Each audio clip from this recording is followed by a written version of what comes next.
We're back live at Maple Leaf Gardens, and here comes George Foreman right above me after Muhammad Ali. He's been trying to answer back to Ali's taunts as this whole Saturday afternoon charade continues in Maple Leaf Gardens. Boone Kirkman shadow boxing in the middle of the ring.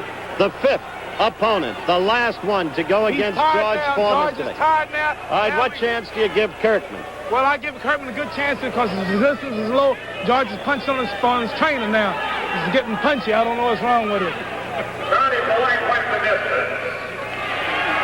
This will be final competitors from Seattle, Washington, weighing 208 pounds, wearing white trunks with the red stripes, Boone Kirkman. Kirkman has won 32. He has lost 5. He was knocked out in the second round in an earlier fight by George Foreman. That was November 18th, 1970. Foreman is clearly tired, and the crowd has not been at all responsive to him. And you just saw that puzzling exchange between George and his young trainer. Okay, George, that's going to work. I'm tired. George Foreman just leaned over and said to us, "I'm tired, man." And yet he begins with sprightly foot movement. Play the ropes, Sprightly Boone. for George. Play the ropes, Boone. Play the ropes, And Boone. immediately Ali goes into his play the ropes Boone chant. Beat him like I'm going to beat Hobble Costell.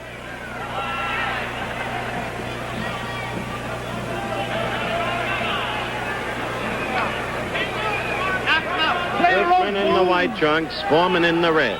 Recapping on the day, Johnson, the fight stopped in 2. Judge, the fight stopped in 2. Terry Daniels, the fight stopped in 2, but Daniels still on his feet and apparently very much alive, and the two went at it after the fight was stopped.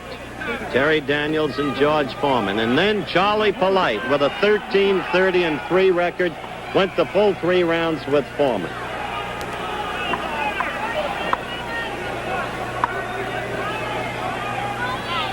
Foreman grossly out of shape, 232 pounds, far above his best fighting weight. Foreman without his manager, Dick Sadler, without the familiar Archie Moore and Sandy Sadler in his corner. Keep that guard up. An obviously troubled young man who has lost his confidence in the wake of his loss to Ali last October in Zaire. In circumstances today that turned out to be depressing. A charade. There you go, George. Oh, a good right by Foreman then, though.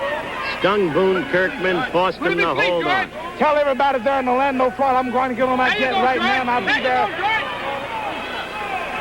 Well, you heard the champion. He's got his own exhibition in Orlando. There you go, George. Boone Kirkman went through the ropes. He's in desperate trouble. The left floored him. So Foreman, who professed to be dead tired, here in the first round, floors the man with the best record of all 5 of his opponents.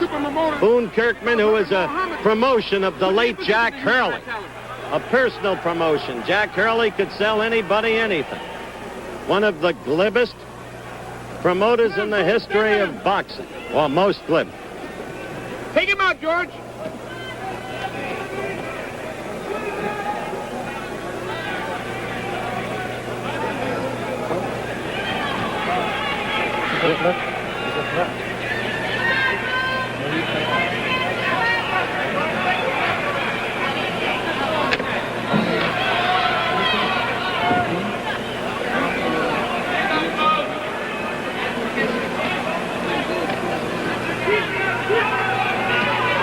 Well, Muhammad Ali has left us to catch his Learjet and go to Orlando. The 5 bouts, George Foreman against Boone Kirkman.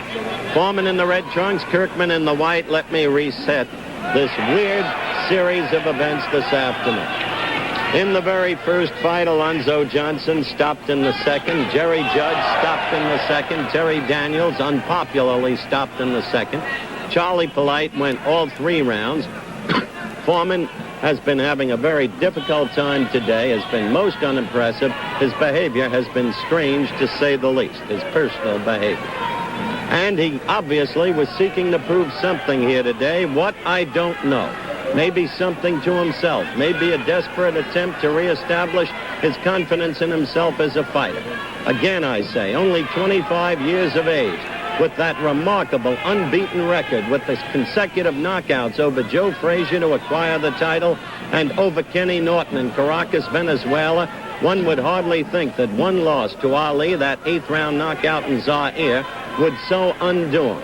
And yet, in a strange and psychological way, it almost seems to have done just that. Foreman right now, as you see him, is a very tired man, even though he decked Kirkman in the first round. Once again, as in Zaire, the arms seem almost listless. The foot movement is absent, though he has never been one to be swift of feet, to be a boxer. And so this afternoon, which has descended or degenerated into a carnival, put it as you will, has been an afternoon that cannot have a wholesome aspect in George Foreman's boxing career. A good left by Boone Kirkman that hurt George Foreman. Exactly what we're talking about. One has to wonder why, oh why did George Foreman do it? So out of this whole sequence of eerie circumstances, one thing emerges. George Foreman is not the fighter that he was before he fought Muhammad Ali. That seems a fair presumption under the circumstances. And that resets this afternoon in Toronto's Maple Leaf Gardens. Ali himself was utterly agitational here at ringside with me. He seems to have hit to the very nerve center of Foreman's brain. He had Foreman undone, George out of shape to begin with at 232, and he rendered himself into a horse frenzy as he screamed the rope tactics to each of the 5 opponents in succession. Charlie Polite used those very tactics to endure the whole 3 rounds.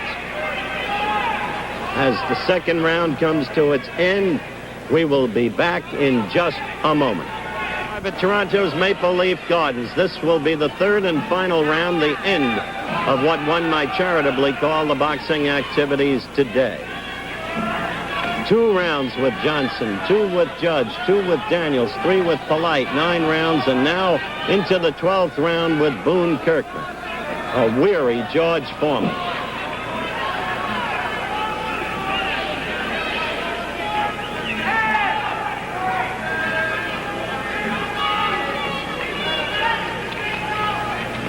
Foreman in the red trunks, Boone Kirkman in the white.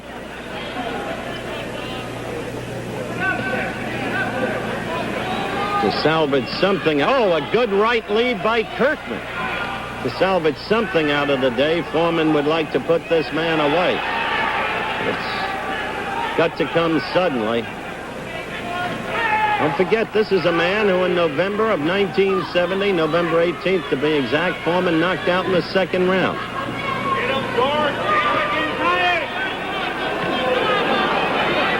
You can understand this if Foreman were in his 30s, but he's still a kid. Now he's desperate. He's pouring leather. He's got Kirkman staggering all over the place and holding on, as you see.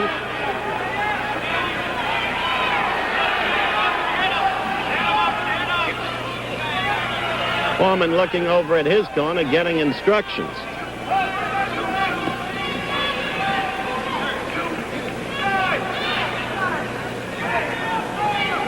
We're in the 3rd and final round. It will be the 12th round of action for George Foreman here today. More, incidentally, than he had ever gone before on any single occasion. Kirkman again got a good right lead on George. I think George is proving what he wanted to prove that he had stamina. That's what he said. He's fighting around with the block. He want to prove that he has stamina. Kirkman is cut over the left eye. There's a slit over the left eye. Foreman quickly going to work on it. But George is tired. You can see it.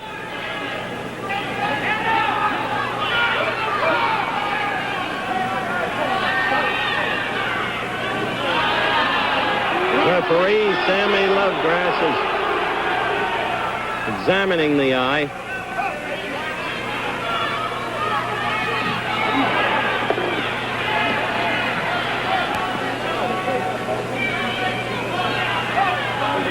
Sammy separates them.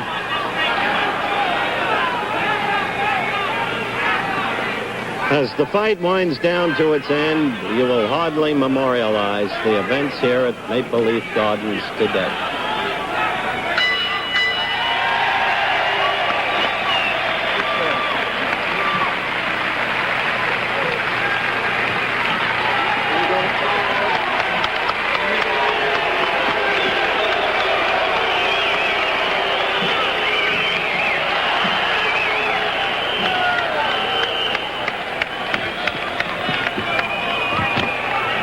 We're up on the ring apron now.